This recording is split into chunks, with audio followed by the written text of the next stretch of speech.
موضوع الدرس في أحوال المعاندين المكذبين للرسل.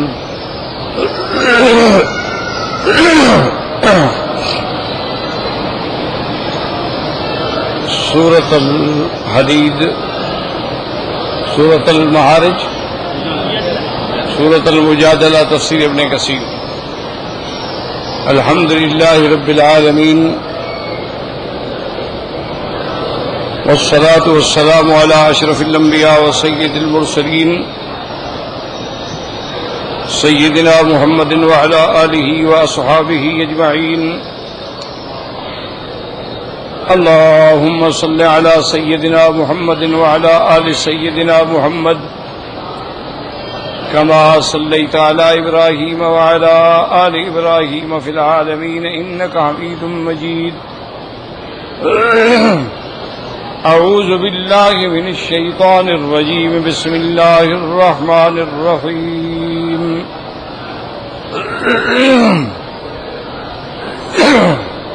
إن الذين يحادون الله ورسوله كبتوا كما كبت الذين من قبلهم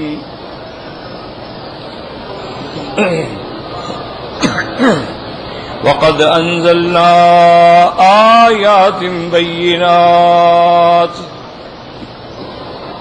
وللكافرين عذاب مهين. يوم يبعثهم الله جميعا فينبئهم بما عملوا أحصاه الله ونسوه والله على كل شيء شهيد. ألم تر أن الله يعلم ما في السماوات وما في الأرض ما يكون من نجوى ثلاثة إلا هو رابعهم ولا خمسة إلا هو سادسهم ولا أدنى من ذلك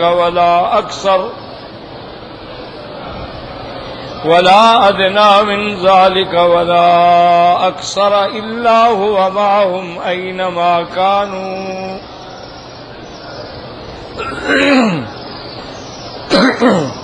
ثم ينبئهم بما عملوا يوم القيامة إن الله بكل شيء عليم. سورة المجادلہ میں اللہ تبارک و تعالی نے ارشاد فرمایا کہ اللہ نے سن لی اس عورت کی فریاد جو سرکار دو عالم سے اپنے خامند کے بارے میں احتجاج کر رہی تھی. وتشتکی الی اللہ، اور اللہ کی طرف اس نے اپنی شکایت، اپنی درخواست پیش کی. اللہ تبارک و تعالی سن رہے تھے تمہاری آپس کی گفتگو. اللہ تعالی سننے والے ہیں اور دیکھنے والے ہیں. الذین یظاہرون منکم من نسائہم، تم میں سے جو ظہار کریں اپنی بیویوں سے اور ان کو ماں کہہ دیں. ظہار کا معنی ما ہن امہاتہم، وہ ان کی مائیں نہیں ہیں. ان امہاتہم الا اللائی ولدنہم، ان کی مائیں تو صرف وہ ہیں جنہوں نے ان کو جنا ہے. وَإِنَّهُمْ لَيَقُولُونَ مُنْكَرًا مِنَ الْقَوْلِ وَزُورًا، اور یہ وہ لوگ ہیں جو کہتے ہیں ایک ایسی بات کہ جو اوپری بھی ہے اور جھوٹی بھی ہے. اللہ تبارک و تعالی معاف فرمانے والے ہیں، بخشنے والے ہیں. والذین یظاہرون من نسائہم، جو تم میں سے اپنی عورتوں سے ظہار کریں. ثم یعودون، پھر لوٹنا چاہیں. لما قالوا، تو ان کی سزا کیا ہے؟ بتحریر رقبۃ من قبل ان یتماسا، کہ ایک غلام آزاد کریں آپس میں ملنے سے قبل. اور یہ سب تمہارے لیے ہے تاکہ تم نصیحت پکڑو. اللہ تبارک و تعالی جو تم عمل کرتے ہو جاننے والے ہیں. فمن لم یجد، جو غلام آزاد نہ کر سکے، فصیام الشہرین متتابعین من قبل ان یتماسا، پھر وہ 2 مہینے کے روزے رکھے لگاتار میاں بیوی کے ملنے ہاتھ لگانے سے پہلے. فمن لم یستطع جو روزے رکھنے کی طاقت بھی نہ رکھتا ہو فاطعام 60 مسکینا وہ 60 مسکینوں کو کھانا کھلائے. اور یہ احکام کیوں ہے؟ ذالک لتؤمنوا باللہ ورسولہ تاکہ تم اللہ اور اس کے رسول پہ ایمان لاؤ اور جان لو تلک حدود اللہ اللہ نے حدیں بنا دی ہیں. وللکافرین عذاب علیم اور کافروں کے لیے بڑا دردناک عذاب ہے. تو ان آیات میں مسئلہ زہار تھا کہ کوئی آدمی اگر اپنی بیوی کو کہہ دے کہ انت علیہ کا ظہر امی، یہ تو خیر عربی کا لفظ ہے، یعنی اگر کہہ دے کہ تم میرے لیے ماں کے برابر ہو یا بہن کے برابر ہو یا بیٹی کے برابر ہو، وہ حرام ہو گیا. زمانہ جاہلیت میں حرمت معبدہ تھی کہ وہ حلال ہو ہی نہیں سکتی، لیکن اسلام نے اس کے لیے ایک راستہ دیا کہ اللہ نے کفارہ بھی رکھ دیا تاکہ آئندہ کوئی جرت نہ کرے، لیکن اس حرمت کو ختم کرنے کا راستہ بھی بتلا دیا. اب کفارہ یہ تھا کہ فتحریر رقبۃ، کہ سب سے پہلی بات تو یہ ہے کہ غلام خریدے اور آزاد کرے، کہ اللہ کے حلال کو حرام کرتا ہے. اللہ نے تمہارے لیے حلال کیا تو ماں بنا رہے ہو. اگر غلام خریدنے کی طاقت نہ رکھتا ہو تو پھر 2 مہینے کے لگاتار روزے رکھے، درمیان میں کوئی وقفہ نہیں ہوگا. اگر درمیان میں ایک روزہ بھی چھوڑے گا پھر ابتدا کرنی پڑے گی. اور اگر روزے رکھنے کی بھی طاقت نہ ہو، یہ سمجھو یہ لوگ یہ کہتے ہیں اچھا 60 مسکینوں کو کھانا کھلا دو، 60 مسکینوں کو کھانا تب کھلانا ہے جب روزہ نہ رکھ سکتا ہو. اگر روزے رکھنے کی طاقت ہے تو پھر 60 مسکینوں کو کھانا نہیں ہے، کیونکہ قرآن نے نص کر دی کہ فَإِن لَّمْ يَسْتَطِعْ، اگر وہ طاقت نہیں رکھتا، بیمار ہے، بڑھاپا ہے، کوئی ایسی بیماری ہے بیچارہ متواتر 2 مہینے کے روزے رکھنا بڑا مسئلہ ہے، تو اب اس کے لیے حل یہ ہے کہ 60 مسکینوں کو کھانا کھلا دے. لیکن یہ سارا کفارہ دینے سے پہلے اس کو میاں بیوی کا ملنا جو ہے وہ حرام ہے. پہلے کفارہ ادا کرے پھر ملے.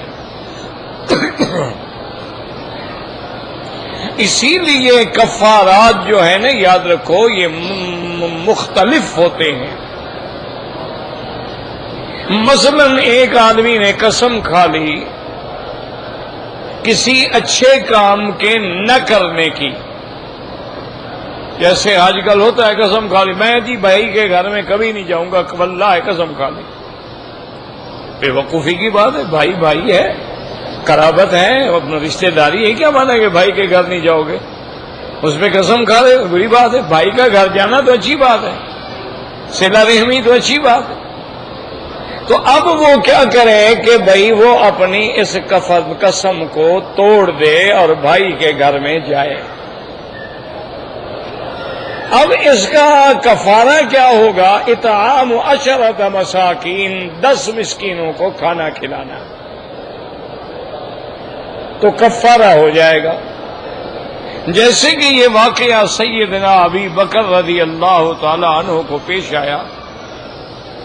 ان کے گھر میں مہمان تھے اور انہیں سرکار دو عالم صلی اللہ علیہ وسلم کے پاس دیر ہو گئی. چونکہ زیادہ وقت جو ہے حضرت صدیق حضور کی خدمت میں گزارتے تھے، دن رات کے ساتھی تھے نا، سفر حضر کے ساتھی تھے. حضور آرام کے لیے جاتے تو اب ابو بکر گھر جاتے. دیر ہو گئی، واپس تشریف لے آئے. بیوی جاگ رہی تھی، بیوی سے پوچھا کہ مہمانوں کو کھانا دے دیا ہے؟ انہوں نے کہا کیا کریں، ہم نے تو کھانا بھیجا وقت پہ. انہوں نے کہا کہ بھئی ہم نہیں کھائیں گے جب تک حضرت ابو بکر نہ آئے، ہم تو حضرت صدیق کے ساتھ کھانے کے لیے آئے تھے. تو ہم نے کہلوایا بھئی حضور کی خدمت میں ہیں، دیر بھی ہو جاتی ہے. انہوں نے کہا کہ بھئی بالکل واللہ ہم تو ابو بکر کے بغیر نہیں کھائیں گے، ہمیں قسم ہے.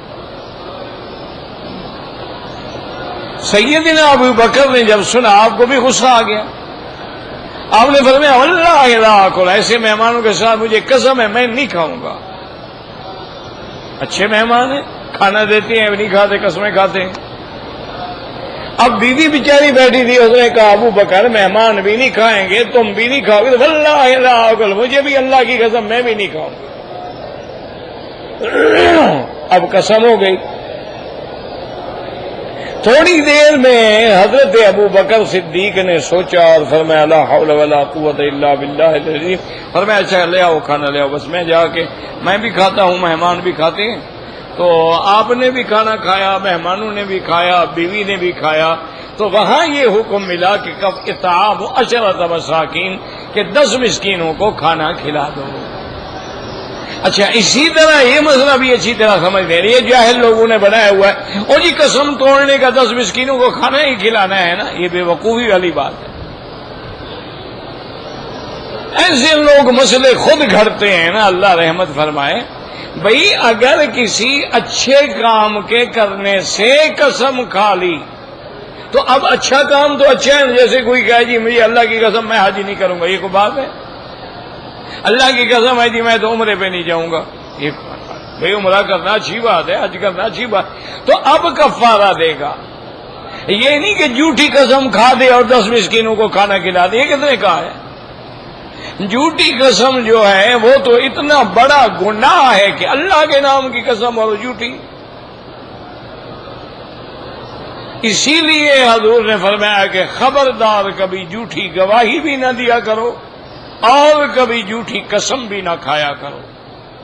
اور اسی طرح حضور نے منع فرمایا کہ ہر بات میں جو لوگ قسمیں کھاتے ہیں یہ بھی نہ کھایا کرو، کیونکہ قرآن نے کہا ہے کہ بہت زیادہ قسمیں کھانے والے جو ہیں وہ جھوٹے ہوتے ہیں، وہ حقیر ہوتے ہیں، ان کے دل میں اللہ کی عظمت ہی نہیں ہے کہ ہر وقت قسم کھا رہا ہے، قسم کھا رہا ہے، ہر بات پہ قسم، ہر بات پہ قسم۔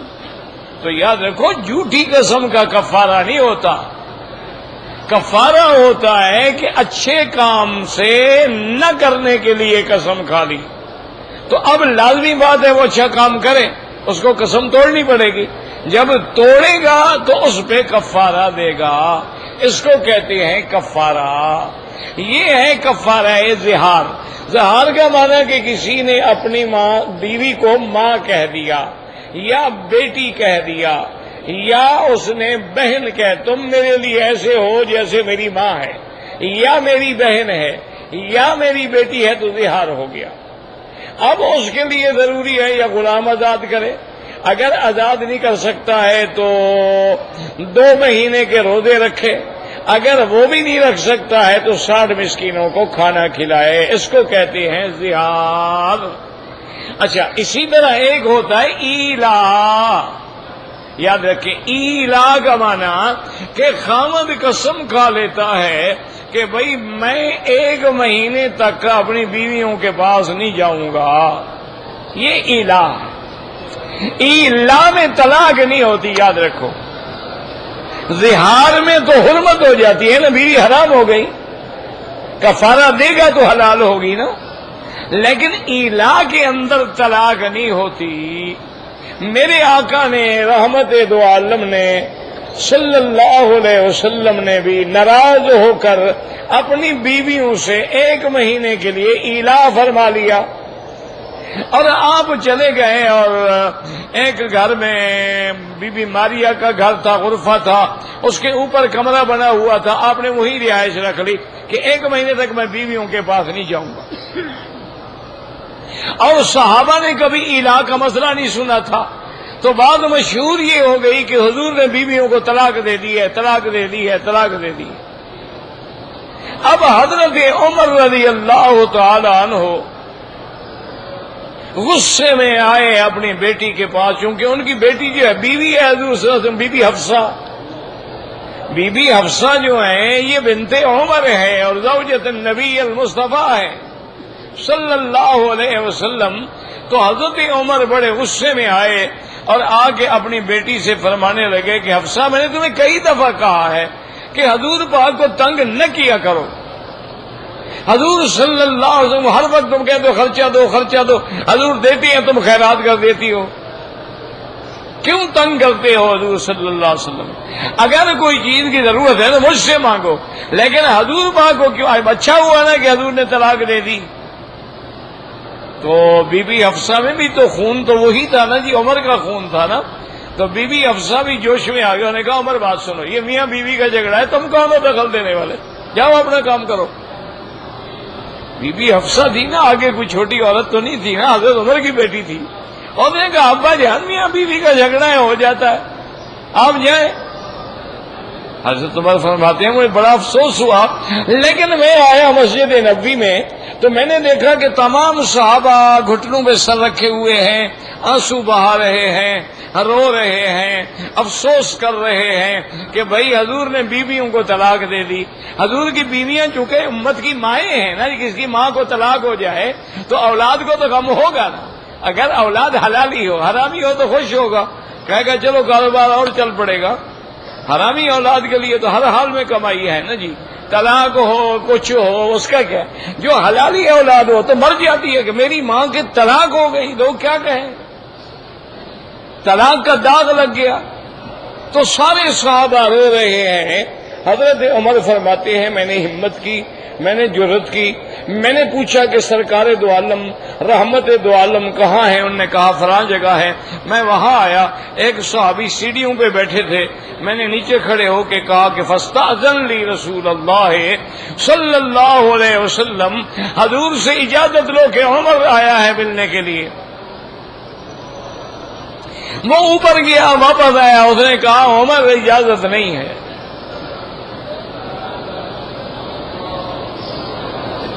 حیران ہو گئی، اب حضور پاک مجھے ملنا بھی نہیں چاہتے، تو میں وہیں بیٹھ گیا۔ تھوڑی دیر کے بعد میں کہا یار مہربانی کرو ذرا پھر جا کے عرض کرو نا، شاید اب حضور اجازت دے دیں۔ تو دوبارہ گیا، اجازت مانگنے نے کہا کہ نہیں، اس کو کہہ دو اجازت نہیں ہے۔ حضرت عمر فرماتے ہیں میں بڑا اداس ہوا، میں بیٹھ گیا چپ کر کے۔ تھوڑی دیر کے بعد کہتے ہیں حضرت عمر بڑا بلند آواز تھے، آپ کی آواز جو ہے نا کان جہیر صوت، آواز بہت بلند تھی۔ تو حضرت عمر فرماتے ہیں کہ پھر میں نے زور سے کہا، میں نے کہا حضور پاک سے اجازت لو، عمر دروازے پہ کھڑا ہے۔ میں نے کہا تھا کہ حضور میری آواز سن لیں، شاید اجازت دے دیں، تو فأذن لی، حضور نے فرمایا اچھا بلا لو۔ میں جب اوپر گیا تو حضرت عمر فرماتے ہیں میرے آنسو نکل آئے کہ رحمت للعالمین سید الاولین والآخرین، ساری دنیا کے بادشاہ جس کے جوتی کے برابر بھی نہیں ہے، وہ چٹائی پہ لیٹے ہوئے ہیں اور پورے گھر میں کوئی سامان بھی نہیں ہے، ایک مشکیدہ لٹکی ہوئی، یہ گھر ہے حضور۔ اور آج کے عاشق بھی تو آپ نے دیکھے ہیں نا ماشاءاللہ، ان کے گھر بھی آپ نے دیکھے ہیں نا، صوفے پہ بیٹھ کے عشق کرنا بڑا آسان ہے جناب، پتھروں پہ لیٹ کے مار کھا کے حضور کا عاشق بننا جو ہے پتہ تو تب چلتا ہے۔ تو کہتے ہیں میں حیران ہو گیا، اور پہلا میں نے سوال پوچھا ہل طلقت نساءک یا رسول اللہ صلی اللہ علیہ وسلم، میں نے کہا حضور آپ نے بیویوں کو طلاق دے دی؟ ہم نے فرمایا نہیں، میں نے تو طلاق نہیں دی ہے عمر، کس نے کہا ہے کہ میں نے طلاق دے دی ہے؟ لئی تو میں نے ایلا کیا ہے، میں نے قسم لے لی ہے کہ 1 مہینے تک اپنی بیویوں کے پاس نہیں جاؤں گا، طلاق تو میں نے نہیں دی ہے۔ فکبر عمر کہتے ہیں میں نے خوشی سے نعرہ تکبیر بلند کیا بھی الحمدللہ، شکر ہے طلاق تو نہیں ہوئی نا۔ اس کے بعد حضرت عمر کہتے ہیں کہ میرے دل میں خیال آیا کوئی ایسی بات کروں، حضور اداس بیٹھے ہیں، کوئی ایسی بات کروں کہ حضور خوش ہو جائیں، ذرا ہنس پڑیں، کوئی ہنسانے والی بات کروں۔ تو میں نے کہا یا رسول اللہ سچی بات یہ ہے کہ ہم مکے والے قریش جو تھے نا، ہم نے عورتوں کو بالکل ایسے سیدھا کر کے رکھا ہوا تھا، لکڑی سامنے لٹکتی رہتی تھی، ذرا بات خیال کی تو دھنک کر رکھ دیتے تھے۔ آپ ہی نے سر چڑھایا ہے، آپ ہی نے دین کو ہمارے سروں پہ چڑھا دیا ہے، عورت کا حق ہے اور عورت کا حق ہے اور عورت کا حق ہے، عورت کو یہ نہ کہو، عورت کو یہ نہ کہو، عورت کو یہ نہ کہو، مارو تو چہرے پہ نہ مارو، زیادہ نہ مارو، داغ نہ پڑ جائے، تو سارا آپ ہی نے دین کو سر پہ چڑھایا ہے۔ اب ٹھیک ہے نا، آپ کو تنگ کر رہی ہے۔ فضحک رسول اللہ، حضور پاک ہنس پڑے، حضور ہنس پڑے، فرمایا عمر بات سنو، عورت کی ذات ایسی ہے کہ یغلبہن اللعیم ویغلبن الکریم، کتنی بڑی بات ہے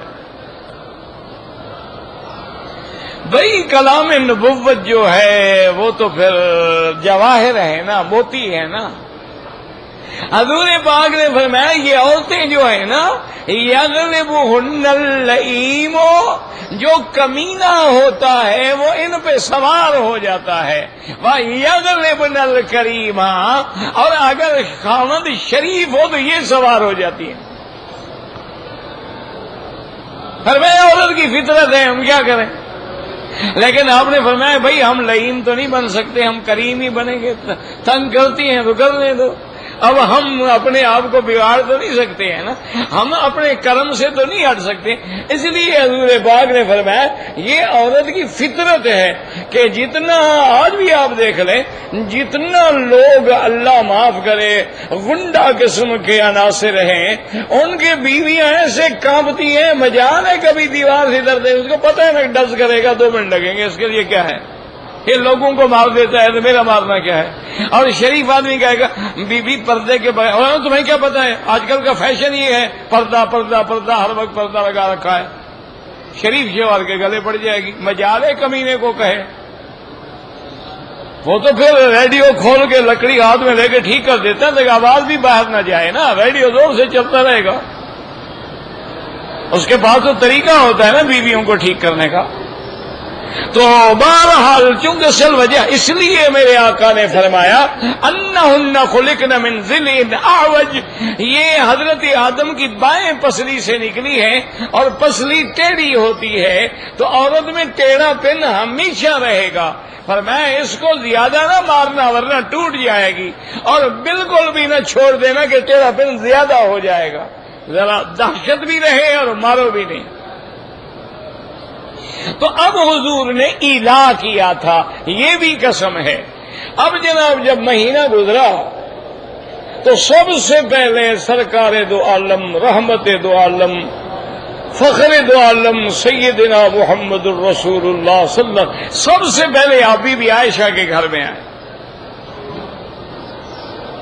اللہ اکبر۔ بی بی عائشہ نے جب دیکھا تو کہا یا رسول اللہ، آپ نے تو قسم کھائی کی 1 مہینے کی، آج تو 29 دن ہوئے ہیں۔ علم عائشہ ہے، یاد رکھو، عائشہ ہے نا جو سرکار دو عالم کے آدھے دین کی وارث ہے، جس سے بڑے بڑے صحابہ دروازے پہ بیٹھ کے مسئلے پوچھتے ہیں، جس سے اجلہ صحابہ آگے پوچھتے ہیں کہ اماں اس مسئلے میں آپ کی کیا خیال ہے، تو بی بی عائشہ کا علم دیکھیں، کہا کہ یا رسول اللہ آج 29 دن ہے، کیا مانا؟ حضور آپ کی محبت اپنی جگہ پہ، لیکن اللہ کے نبی کی قسم تو غلط نہ ہو نا۔ کہا حضور 30 دن تو مہینہ تو نہیں ہوا۔ ایک یہ بات کی، اور دوسرا کیا اشارہ کیا کہ یا رسول اللہ آج 29 دن ہوئے ہیں، ہم تو فراق میں دن گن رہے ہیں، ہمیں کیسے بھول سکتے ہیں؟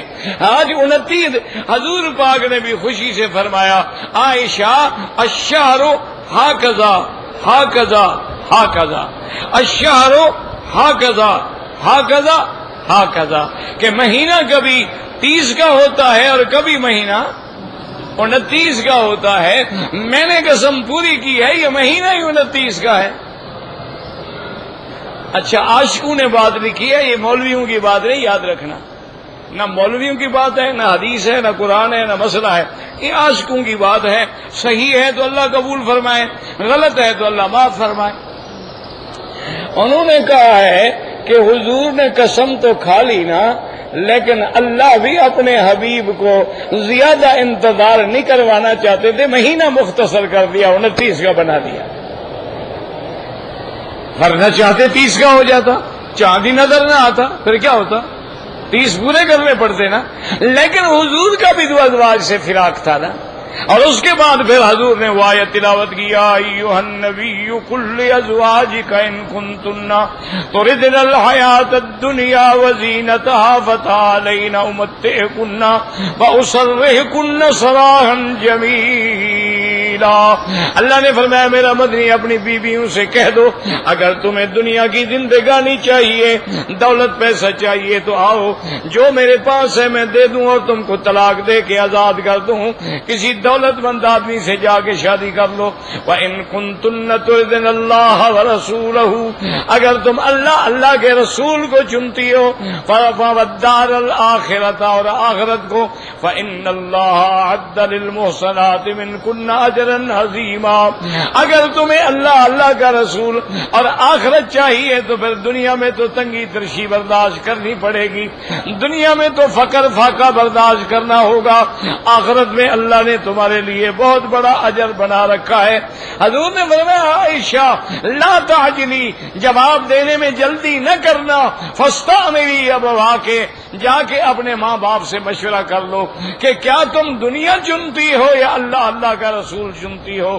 تو حضور چاہتے تھے کہ نوجوان ہیں ایسا نہ ہو کہ غصے میں اس کے منہ سے کوئی ایسا لفظ نکل جائے پھر تو مجھے بھی چھوڑنا پڑے گا نا، تو فرمایا جاؤ ماں باپ سے مشورہ۔ کہنے لگی افیک استأمر ابویا، کہنے لگی یا رسول اللہ آپ کے لیے ماں باپ سے پوچھوں، کمال ہے۔ کہنے لگی یا رسول اللہ آپ کے لیے ماں باپ کی رائے لوں، اخترت اللہ ورسولہ، مجھے اللہ کا رسول قبول ہے، نہیں چاہیے مجھے دنیا کی زندگانی۔ حضور خوش ہو گئے، حضور جانے لگے تو بی بی عائشہ دیکھے نا، آخر سوکن ہی ہوتی ہے نا، چاہے نبی کی بیوی ہو سوکن تو ہوتی ہے نا۔ بی بی عائشہ نے کہا یا رسول اللہ ایک تو مہربانی کریں، دوسری بیویوں سے بھی تو پوچھیں گے نا، میں سب سے پوچھوں گا۔ کہا یہ نہ بتانا کہ عائشہ نے کیا جواب دیا ہے۔ بی بی عائشہ کا خیال ہوگا نا کہ چلو کوئی بھی غلطی کر بیٹھی تو ایک عورت تو کم ہو جائے گی نا، لیکن انہوں نے کہا میرے جواب سن کے کہیں گے جو عائشہ کا جواب وہ ہمارا ہے۔ حضور نے فرمایا عائشہ بات سنو، میں اللہ کا نبی ہوں، اگر کسی بیوی نے پوچھ لیا کہ عائشہ نے کیا کہا ہے تو میں بتاؤں گا، اور اگر نہ پوچھا تو میں نہیں بتاؤں گا۔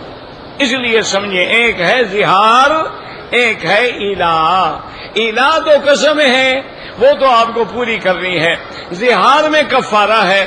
رمضان میں اگر کوئی بیوی سے روزے کی حالت میں جماع کرے تب بھی کفارہ ہے، یا غلام آزاد کرے، یا 2 مہینے کے روزے رکھے، یا 60 مسکینوں کو کھانا کھلائے، وہاں بھی کفارہ ہے تاکہ آئندہ وہ بندہ غلطی نہ کرے۔ اور ساتھ اللہ نے تنبیہ بھی کر دی کہ بدبختو، ماں تو وہ ہوتی ہے جو بندے کو پیدا کرتی ہے، یہ کیسے تیری بیوی تیری ماں ہوگی؟ یہ تم نے جھوٹ بولا ہے، غلط بات کی ہے، یہ قول منکر ہے، زور ہے، اس لیے ہم نے سزا رکھی ہے کہ کفارہ ادا کرو تاکہ آئندہ تیری زبان سے یہ لفظ کبھی نکلے گی نہ۔ تو یہ آیات ہم پڑھ چکے تھے، اور آج کے سبق میں جو ہم نے آیات تلاوت کی ہیں اس میں اللہ فرماتے ان الذین یحادون اللہ وَرَسُولَهُ كُبِتُوا كَمَا كُبِتَ الَّذِينَ مِن قَبْلِهِمْ۔ یاد رکھو یحادون، المحادات والمعادات ایک ہی معنی ہوتا ہے کہ آپ ایک حد میں ہیں، اللہ کا پیغمبر ایک حد میں ہے، یعنی آپ اللہ کے نبی کی مخالفت کر رہے ہیں، اللہ کے رسول کی مخالفت کر رہے ہیں۔ اللہ نے فرمایا جو لوگ میری حدیں توڑتے ہیں، تلک حدود اللہ، پہلے آپ پڑھ چکے ہیں نا۔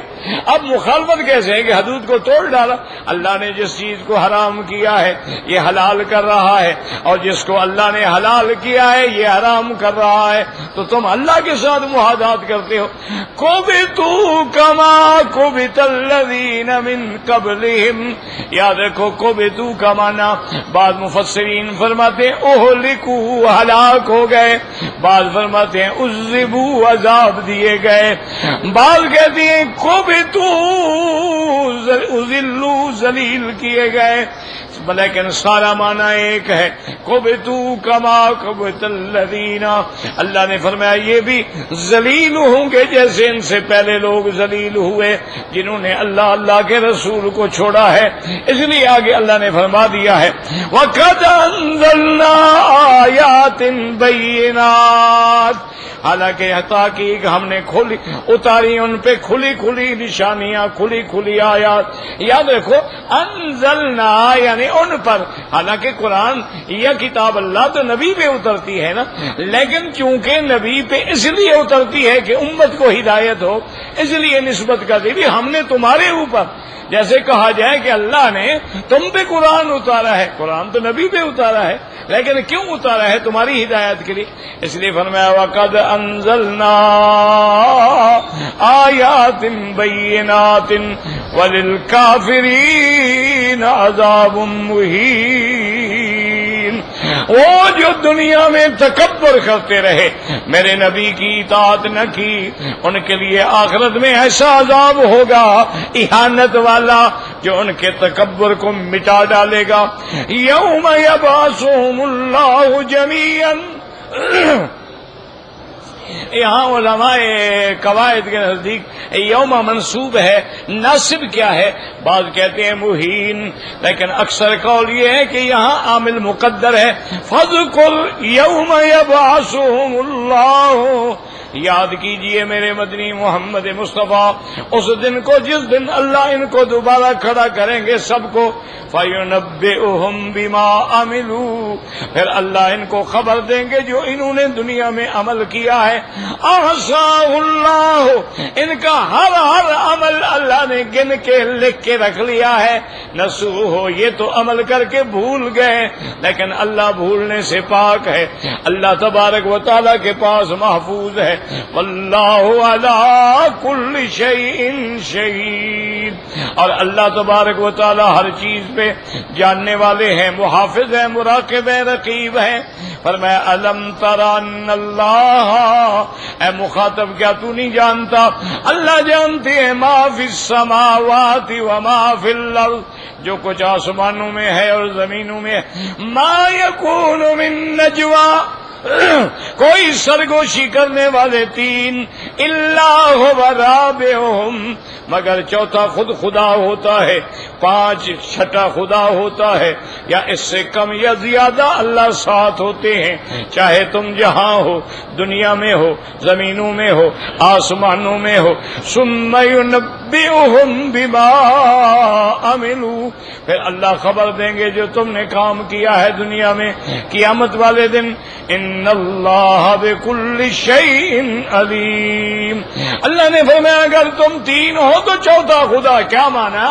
کہ معیت علم ہے، کہ اللہ کا علم محیط ہے، اس کے علم سے کوئی ذرہ باہر نہیں، اس لیے تفسیر بعد میں آ گئی واللہ بكل شیء علیم۔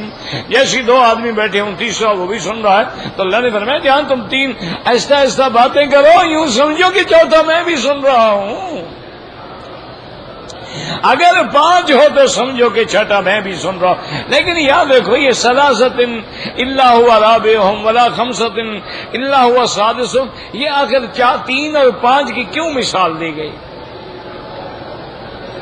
اس کے دو جواب دیے ہیں علماء نے، یاد رکھو۔ ایک جواب یہ ہے کہ منافقین کا یہی عدد تھا، ایک دفعہ تین منافق بیٹھے ہوئے حضور کے خلاف باتیں کر رہے تھے، اور ایک دفعہ پانچ اکٹھے ہو کے حضور کے خلاف بات کر رہے تھے۔ اللہ نے فرمایا میرا محبوب ان بدبختوں کو کہہ دو تم تین تھے نا، اللہ بھی تو چوتھا سن رہا تھا نا، اور جہاں تم پانچ تھے تو اللہ بھی تو سن رہے تھے۔ تو اس لیے اللہ تبارک و تعالی نے یہاں ان اعداد کا ذکر کیا ہے۔ بعض کہتے ہیں کہ ان اللہ وتر یحب الوتر، اور بعض کہتے ہیں کہ اصولی بات ہے کہ جب دو آپس میں بات کریں گے تو ایک ہوگا جو فیصلہ ہی کرے گا، اگر چار ہوں گے تو پانچواں فیصلہ کرے گا، اس لیے کہا گیا فلا ادنی من ذلک ولا اکثر، اگر تم زیادہ ہو یا اس سے بھی تھوڑے ہو، یعنی تین کے بجائے دو ہو پھر بھی اللہ جانتے ہیں، اس سے بھی کم اگر اکیلے ہو، دل میں باتیں مشورے کر رہے ہو، تب بھی اللہ جانتے ہیں. اس کو معیت علمی کہتے ہیں. اللہ کے علم سے کوئی چیز جو ہے وہ باہر نہیں ہے. اللہ تبارک و تعالی آپ کو بھی ہمیں بھی صحیح معنی میں اتباع سنت مصطفیٰ نصیب فرمائیں. حضرت عثمان یعنی کثیر الحیات ہے، مانا انتہائی جیسے ایک کنواری لڑکی با حیا ہوتی ہے، کسی کے آگے نظر بھی نہیں اٹھا سکتی ہے، تو حضرت عثمان جو تھے وہ چھوٹی چھوٹی چیزوں سے بھی شرما جاتے تھے. جیسے سرکار دو عالم ایسے لیٹے ہوئے تھے اور آپ کی چادر مبارک پنڈلی پہ تھی، حضرت ابو بکر آئے، آپ نے اجازت دے دی، اسی طرح لیٹے رہے. حضرت عمر آئے، آپ نے اجازت دے دی، اسی طرح لیٹے رہے. تھوڑی دیر کے بعد حضرت عثمان آئے، حضور اٹھ کے بیٹھ گئے، اپنا کپڑا بھی ٹھیک کیا اور پھر اجازت دی. جب چلے گئے تو بی بی عائشہ کہتی ہے میں حیران ہوئی کہ میرا ابا آیا تو حضور نے فکر نہیں کی، عمر آئے تو فکر نہیں کی، عثمان آئے تو حضور تیار ہو گئے. تو میں نے پوچھا تو آپ نے فرمایا عثمان تو وہ ہے اللہ کے فرشتے بھی اس سے حیا کرتے ہیں.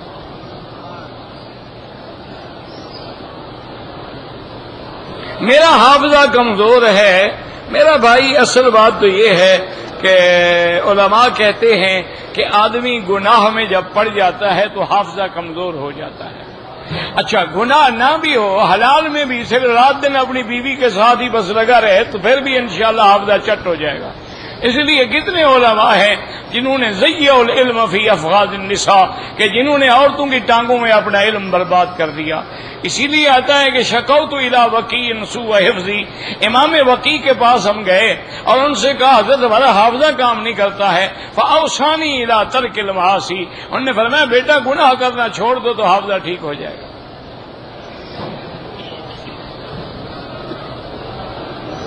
سگریٹ پینے سے وضو تو نہیں ٹوٹتا، لیکن سگریٹ پینا تو حرام ہے نا. اسراف بھی ہے، حرام بھی ہے، بدبو بھی ہے، اپنے پیسے کو جلانا بھی ہے. آگے تیری مرضی ہے. اگر 20 ریال کا نمبر لیا اور لاٹری ڈالی حرام ہے، جوا ہے سیدھا. تم کو چھوٹے بچے ہو، 20 ڈالے اور 150 نکلا، جوا کیا ہوتا ہے؟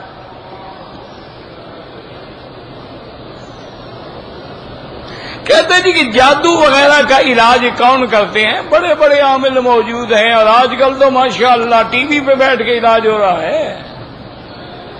آج کل تو عامل اتنے سستے ہو گئے ہیں ماشاءاللہ، ٹی وی چینل پہ بیٹھے ہوئے ہیں، بتا بند کی علاج ہو گیا. انا للہ و انا الیہ راجعون. اصل علاج یہ ہے کہ گھر میں سورۃ البقرہ کی تلاوت کرو. جس گھر میں سورۃ البقرہ پڑھی جائے گی انشاءاللہ سب جادو شادو سب شیطان بھاگ جائیں گے.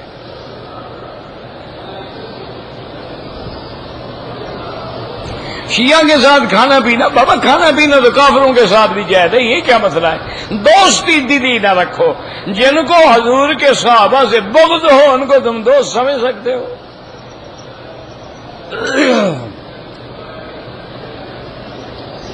کہتا ہے جی کہ میں حضور کا چہرہ مبارک جو ہے خواب میں دیکھنا چاہتا ہوں. درود شریف زیادہ پڑھو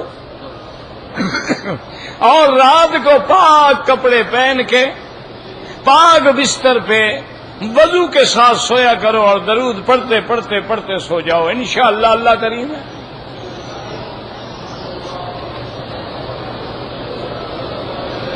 شریعت میں پانی کا کاروبار کر سکتے ہیں. مجھے کیا پتا کاروبار کا کیا مطلب ہے. مانا ہے کہ ٹینکر لے کے بیچتے ہیں، بالکل جائز ہے. کیوں آخر اللہ واسطے کون لے آئے گا؟ پیٹرول گھر سے ڈالے گا، جہاں سے پانی لاتے ہیں ان کو بھی فیس گھر سے دے گا اور تم سے صرف سلام کر کے چلا جائے گا. پیسے کیوں نہیں لے گا؟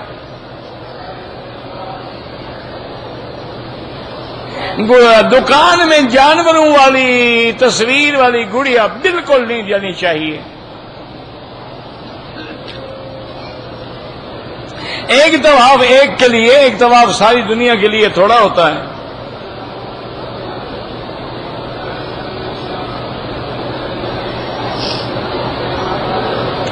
اگر آپ نے کراچی ایئرپورٹ سے احرام باندھا ہے، مکان پہ غسل کیا، لیکن آپ کے ایام حیض پورے ہو گئے تھے، حیض بند ہو گیا تھا، پھر آپ نے غسل کر کے عمرہ کیا ہے تو بالکل ٹھیک ہے، لیکن ابھی ایام حیض باقی تھے تو آپ ایک دم بھی ادا کریں اور طواف بھی دہرائیں۔ کہتے جی کہ آج کل جو پرفیوم ملتے ہیں ان کا استعمال جائز ہے، بہرحال علماء متاخرین کہتے ہیں کہ جائز ہے، بہتر تو یہ ہے کہ عطر استعمال کریں۔ حضور پاک کے زمانے میں عطر ہوتے تھے، آپ کے زمانے میں عطر عود ہوتا تھا، عطر مشک ہوتا تھا، اور عطر عنبر ہوتا تھا، اور ورد گلاب ہوتا تھا۔ یہ حضور کے زمانے کے پسندیدہ عطر تھے۔ لیکن اگر پرفیوم استعمال کیا جائے تو علماء کہتے ہیں کہ جائز ہے کہ الکحل جو ہے وہ الکحل نہیں رہتا، اس کی شکل بدل جاتی ہے۔ تو شکل جب تبدیل ہو جائے تو احکام تبدیل ہو جاتے ہیں۔ مانا نبیذ اگر شدید ہو جائے، نشہ پیدا ہو جائے تو حرام ہو جائے گی، نشہ پیدا نہ ہو تو حلال ہوگی۔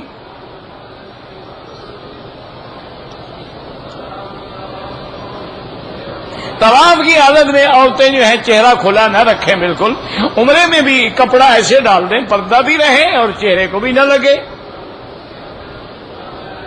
جنازے کی نماز پڑھنے سے کیا فائدہ ہے؟ کوئی تیرا بھی پڑھے گا انشاءاللہ، تم نہیں پڑھو گے تو انشاءاللہ تمہارا بھی کوئی نہیں پڑھے گا۔ اس سے بڑا فائدہ ہے کہ لاکھوں آدمی کہیں کہ اللہ اس کے گناہ معاف کر دے۔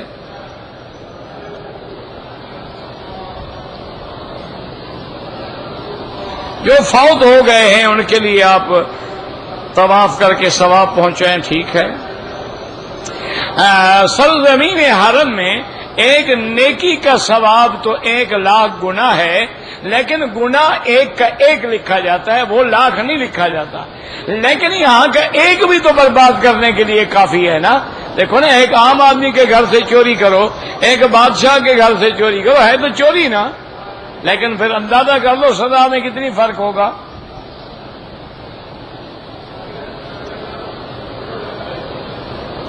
والد اپنی بیٹی کو زکوٰۃ دے سکتا ہے؟ بالکل نہیں۔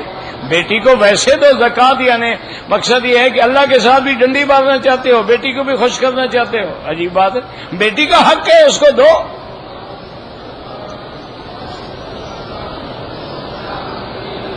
بقیع میں جو دفن ہیں ایمان کے ساتھ جنتی ہیں۔ حاجی عنایت اللہ فوت ہو گئے، اللہ تبارک و تعالی ان کی قبر پہ رحم فرمائیں۔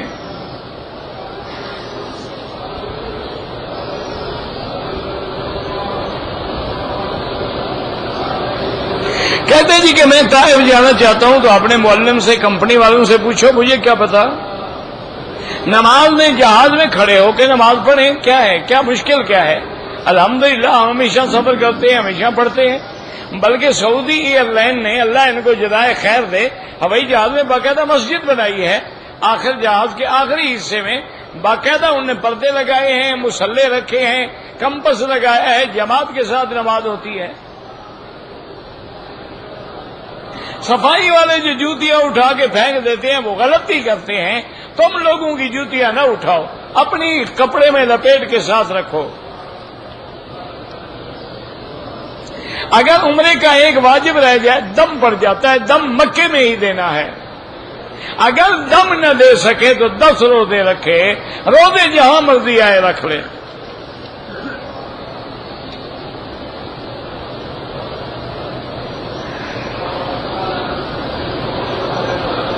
پتہ نہیں آپ نے کیا کیا، یحرفون کلام اللہ ہے تو یحرفون اللہ کے کلام کو تبدیل کر رہے ہیں، تو ٹھیک ہے، اس میں کیا تکلیف کیا ہو گئی آپ کو؟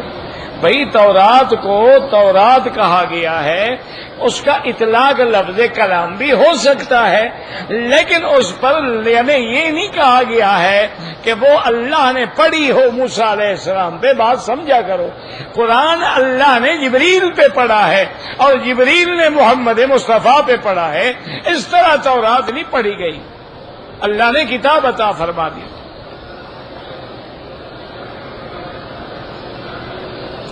نماز میں سجدہ تلاوت بھول جائیں، بعد میں کر لیں۔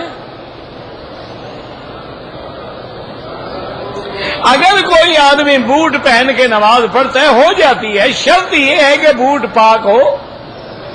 اگر بوٹ پلید ہے، جیسے کپڑا پلید ہے، نماز نہیں ہوگی۔ کپڑا پاک ہے نماز ہو جائے گی. اگر بوٹ واقعتاً پاک ہے تو جائز ہے. طواف کے دوران میں مرد اور عورتیں اکٹھی ہوتی ہیں، حل کوئی نہیں نا میرا بھائی. اس کا حل یہی ہے کہ اپنی اپنی عورتوں کو اس وقت طواف کرائیں جب رش کم ہو. دوسرا ان کو سکھائیں کہ وہ باہر باہر لوگوں کے اندر نہ گھسیں.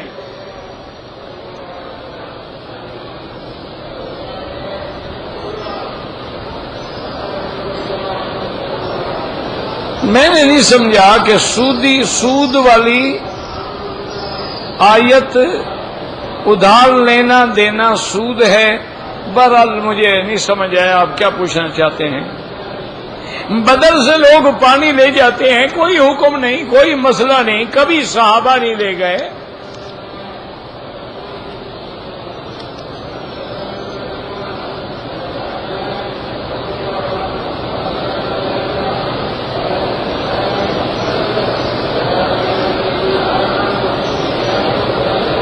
کہتے ہیں جی کہ خاوند نے بیوی سے کہا تھا کہ اگر میں تم کو زیور بنوا کے دوں نہ تو تم پہ طلاق، یعنی اپنے پیسے بچا رہا ہے تاکہ بیوی اندر زیور نہ مانگے.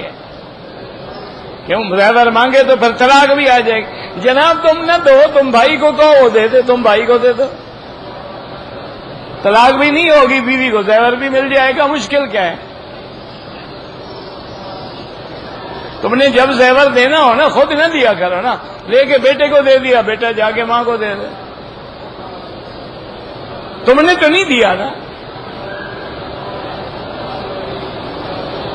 باقی علماء کہتے ہیں ایسی بات میں قسم ہوتی ہے، طلاق نہیں ہوتی. قسم کا کفارہ ادا کر دے.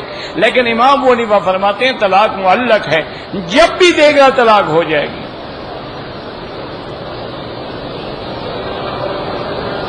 میرا بھائی داڑھی کاٹتا ہے، مونچھیں رکھتا ہے، اللہ ہدایت دے، اور کیا کر سکتے ہیں.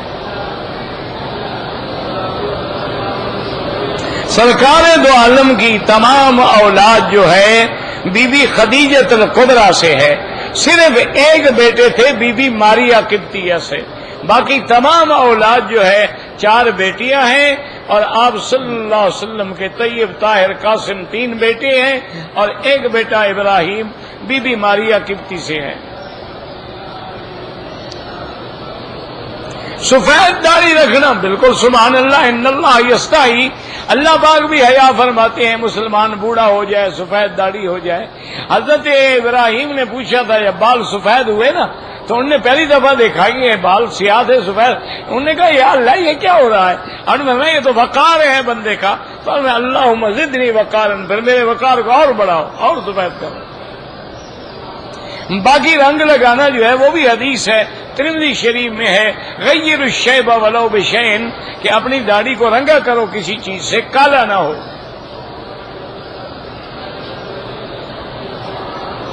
کہتے جی حج و عمرے میں تو سر پہ اس طرح پھرواتے ہیں، ویسے اگر پھروایا جائے کوئی منع نہیں. حضرت علی تو ہمیشہ اس طرح پھرواتے تھے. ساتھیوں نے پوچھا کہ کیا وجہ ہے؟ آپ نے فرمایا کہ بات یہ ہے کہ انی کنت رجلا مزا، ایک تو میں بڑا طاقتور آدمی ہوں، مجھے مزی وغیرہ زیادہ آتی ہے، اور دوسرا میں نے سنا تھا حضور پاک نے فرمایا تھا کل شعرۃ جنابۃ، ہر بال کے نیچے ناپاکی اور جنابت ہوتی ہے. تو میں ڈر گیا کہ کہیں پانی نہ پہنچے اور میں پکڑا جاؤں قیامت میں، اس لیے میں بال رکھتا ہی نہیں.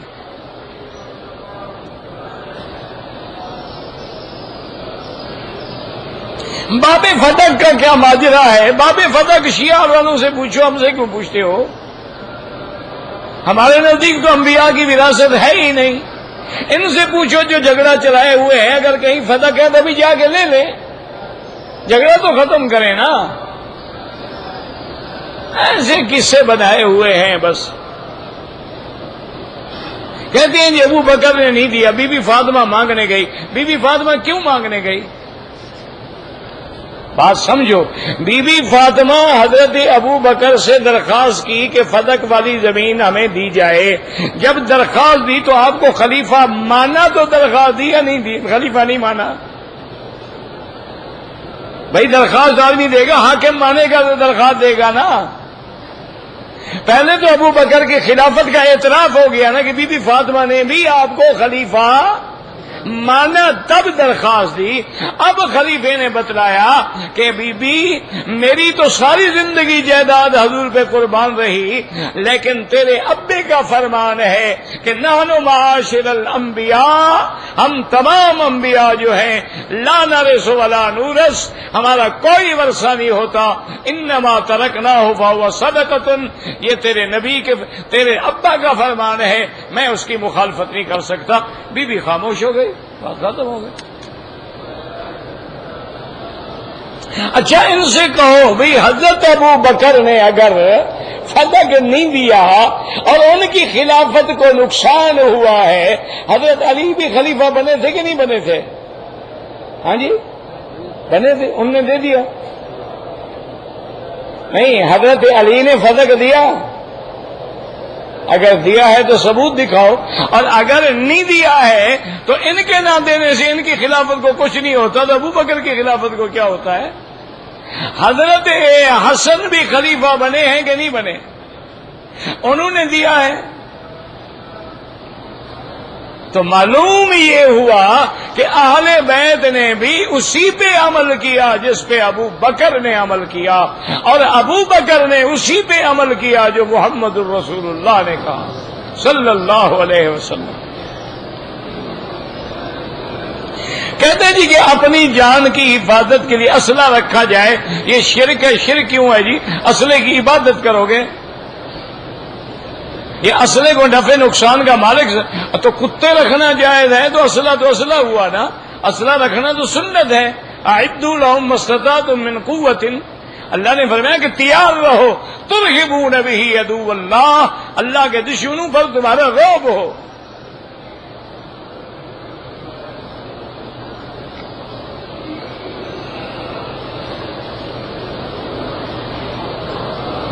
کہتے ہیں جی کہ میری بیوی کی عمر 48 سال ہے، حیض کبھی آتا ہے کبھی نہیں آتا ہے، تو یہ بیماری ہے، اس کے حیض نہیں سمجھا جائے گا.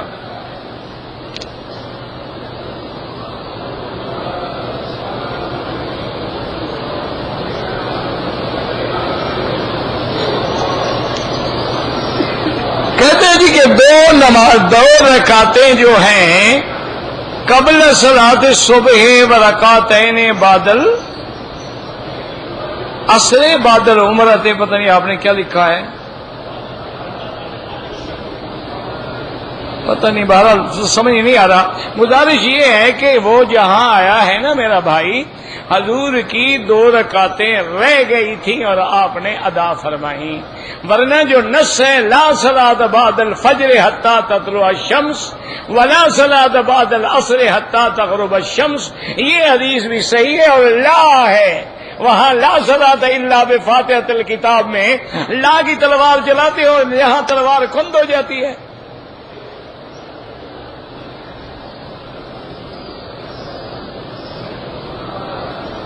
میں نے ایک آدمی کو 1994 میں 850 ریال کا ڈرافٹ بھیجا تھا، پاکستانی 4000 بنا تھا. تو اب یا تو آپ اپنے ریال واپس لیں یا اس وقت جو اس کو پیسے ملے تھے وہ لیں گے آپ. یہ نہیں ہے کہ آپ کہو گے پیسے گر گیا ہے زیادہ ادا کرو، یعنی یا تو کہو بھی میرے ریال مجھے دو، یا سیدھی بات ہے تم نے ریال کا ڈرافٹ بھیجا، اس کو کیا ملا؟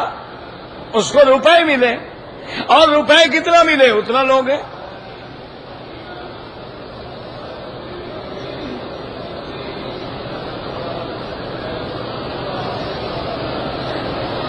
ہم نے دوستوں نے پروگرام بنایا ہے، ہر ہفتے میں 100 ریال جمع کرتے ہیں اور پاکستان میں مسجدیں بنانے کی کوشش کریں. بڑی اچھی بات ہے، کیا کرو. اگر ضرورت پڑے تو اس پیسے کو استعمال کر سکتے ہیں، قرضہ ہے تمہارے اوپر، استعمال کرو، لیکن مسجد کو پھر ادا کرو.